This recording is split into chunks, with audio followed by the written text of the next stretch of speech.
We're tracking new information in the Gilgo Beach murder investigation. Police used cadaver dogs and a sonar device to search Rex Heuermann's backyard over the weekend. They also brought in a backhoe and a dump truck for what New York State troopers call a major excavation. Police also saying just moments ago there was not a soundproof room inside of the home. We want to bring in Chris Masnow, host of the podcast LISK, which stands for Long Island Serial Killer. Chris, thank you so much for being here. Thank you, Natasha. So we know these details are changing moment by moment. Are you surprised at what investigators have pulled out of his home? What is standing out to you now?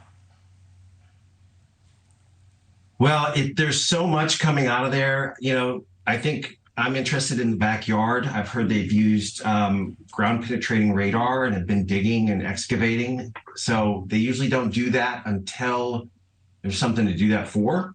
From the house, it's hard to tell. I mean, the guns are one thing, but it's hard to tell what's come out of there and what is related to the case. So that's still, they're still waiting to be seen on that. You know, what do you make of the major excavation taking place at his home? Have you ever seen anything like it? Well, these kind of people are rare, thank goodness. So you don't see a lot of it, but when it comes, I think that's why it's so fascinating, because you're like, how did this happen for so long? Where else is it connected to? Vegas, where he has a place, possibly South Carolina. And so I am surprised they're digging up the backyard. I know he was very active when family would leave, so you would think he would keep most of that away from his house. So, yeah, we're all just on the edge of our seats waiting to see what else has been found. You know, do you think a common misperception about serial killers is that they wouldn't be the person right under your nose, a good neighbor next door? I mean, it is true. You know, what's hard about this is, one, they're rare, and two, they're hard to study because they're psychopaths and they lie all the time. So it's hard to know what's real and what's not. And it seemed like he was able to compartmentalize his work life pretty well.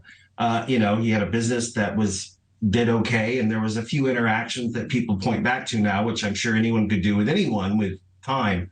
But I would, it's more interesting in like what his neighbors thought and how some of that leaked of who he was. And I'm interested to see what his home life was like, and what, when he doesn't have to wear the mask, what was he like around his family? You know, right now he is charged with 3 murders. With what you're tracking now, what is the likelihood he will be connected with more victims? 97%. That is my guess. I think he'll be tied to other murders that were found, those remains that were found along Ocean Parkway. I think he'll be connected to those. And I mean, I'd say it's more likely than not that he's going to be connected to something possibly in Las Vegas, where he had a place, and, South Carolina, and who knows where he went. Or, there's cases in Massachusetts just across the bay. So it'll be interesting to see what they start uncovering as they get into his phones, because he was not that good at it, which they should have caught him before, but he was not that good at it. So they should be able to connect all of it. Yeah. Okay, Chris Mass, appreciate your time. Thanks so much for coming on the show.